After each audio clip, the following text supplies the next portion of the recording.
This one is Stikyon. He's the big brother. He stands out alone.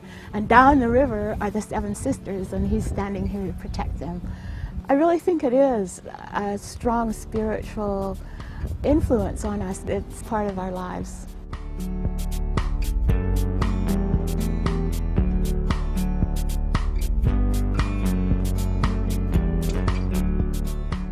To me, literacy means the transferring of knowledge, the transferring of a culture. When we're younger, my mother, my grandmother, they talked to us about the territories, the boundaries of those territories, the animals, when you hunt, when you don't hunt, when you pick berries, when you don't pick berries.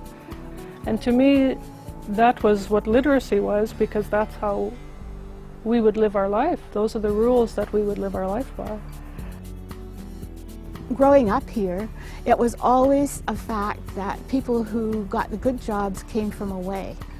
And so we had teachers that came from away, and doctors who came from away, and nurses who came from away. And it was always a name in our whole lifetime, and probably in the whole community, that we need to train our own people to be working with our own people.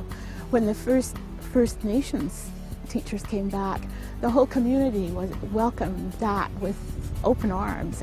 We have some terrible problems here in this area, but we haven't abandoned the people who have those problems. The whole community works together to reach out, to make things better.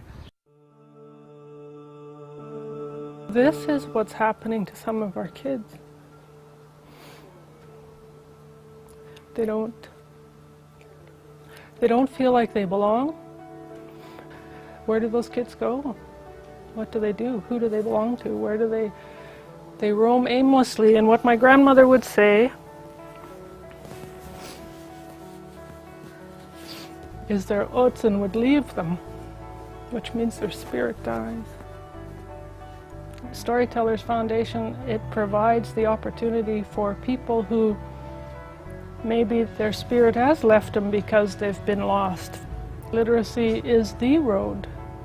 Storytellers it's an organization that is made up of everyday people that live in this community, that are attached spiritually, emotionally to the activities that happen in this community.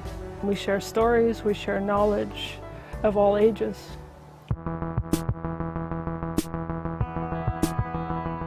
We at Storytellers see literacy as both the development of human capital, so skills, knowledge and confidence of an individual to take their place in society, to contribute and benefit from being a citizen. We also see it as a development of social capital, where me as part of a bigger group have that social trust, have a sense of belonging, so that I see that I am community, I shape community, and I'm influenced by community. So to us, literacy is essential. I had become really concerned about the number of young people that I had seen in the clinic who are suffering from depression and having major challenges without opportunities for jobs and so on in the community. So I thought I'd like to try to become involved. We call the Learning Shop an informal education storefront. It's central in town to remind people that learning is at the core of everything we are as human beings, and it allows us to be and to do and to become. Literacy is expressed as learning to read and write, and here it is, and this is what we have to offer you. In fact, I think what we've been trying to do is to say, what do you have to offer us? What are your interests? We talk a lot about literacy being a joined-up issue, so we have to have joined-up solutions. Food is a connector in this community. It's a place where people link socially and economically and socially and culturally. And so the garden was meant to be a place for learning to happen in a natural setting. We're all teachers and we're all learners, and finding ways to support learning to happen in all walks of life and in the natural settings of life, for me, is one of the critical pieces of supporting literacy to flourish. And I think that we do ourselves a disservice when we think that only means the classroom. I think one of the biggest things we try to do at the Learning Shop is we try to give spaces for young people to be decision makers. So we animate that in a lot of different ways, whether it's through art or drama or service learning projects. Well, I think the Learning Shop has brought into the village of Hazelton and into the whole Hazelton area a new kind of education that really reaches out to the kids that have fallen through the cracks in the more formal education. Because of the Learning Shop and because of what we've done here, every band council is saying what we need in our community is education, and education will be the key that improves health and lifts people's spirits and changes their lifestyles. If you think about it in sort of the lifetime of a person or of a community, it's starting young, and it's the love, it's the nurturing, it's the sense of belonging, it's feeling I can do, it's feeling I have expectations. And to me, those are all those elements that build me, and I'm ready to learn. And I think that the readiness to learn, so that when I walk out my door in the morning, and I like the visual of sort of Velcro girl or Velcro boy, that it's just like ping and it sticks to me, and so I'll ride a bike because I'm confident to try new things and I'm not fearful.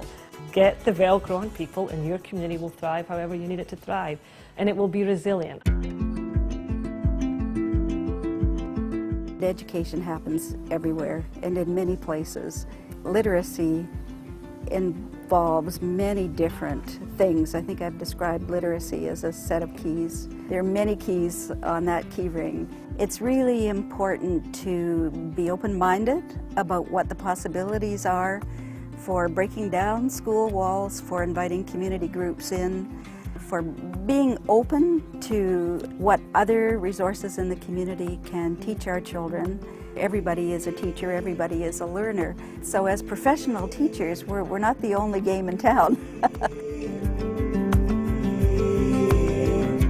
think what community leaders across the province could learn from us is to learn from themselves.